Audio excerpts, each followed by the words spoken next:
No, ma'am. No. Our institutions are clearly abused. They are used for personal gain. Ito ang tugon ni Vice President Sara Duterte nang matanong kung tingin ba niya ay stable o matatag ang kasalukuyang gobyerno ng bansa.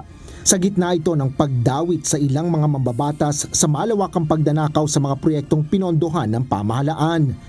Ayon kay VP Sara, masama ang loob niya sa ginagawa sa bansa. We have already seen the testimony of witnesses about corruption. And there is practically nothing happening in our country.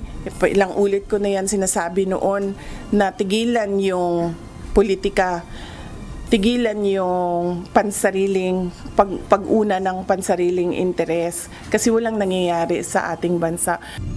Tinawag naman ng palasyo na kasinungalingan ang pahayag na ito ng pangalawang Pangulo. Isang malaking kasinungalingan na naman to.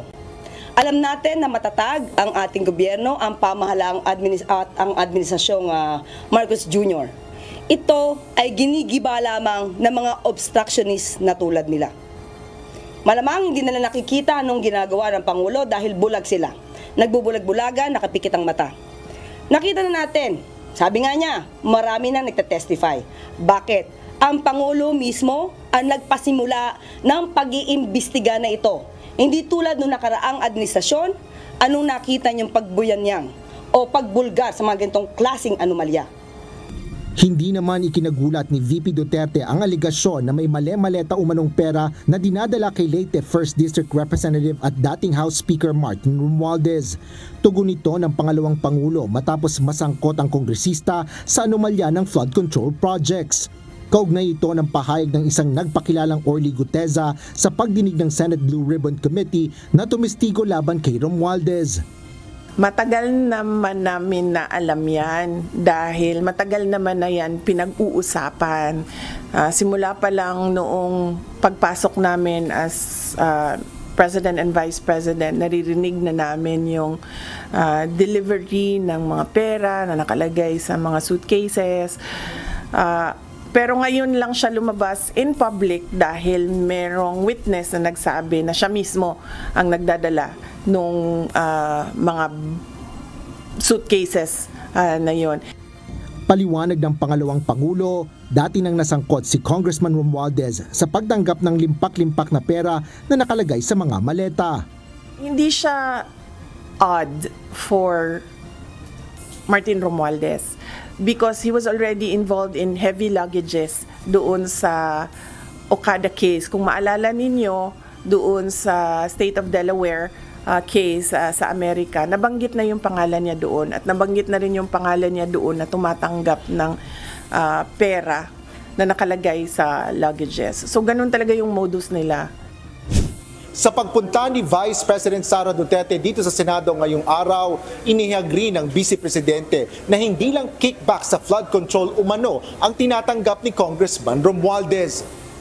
Hindi lang sa flood control, ma'am, pati sa sa illegal gambling. Tumatanggap sila. So, si Martin Romualdez.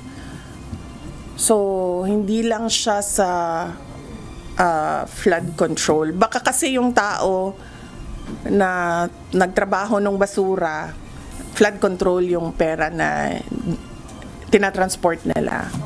Pero marami pang iba pang mga sources ng corruption na dinideliver.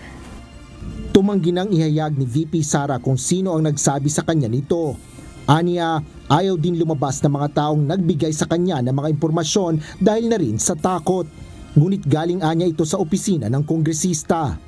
Ito din yung mga tao na nagsasabi sa akin na na aatake sila sa confidential funds.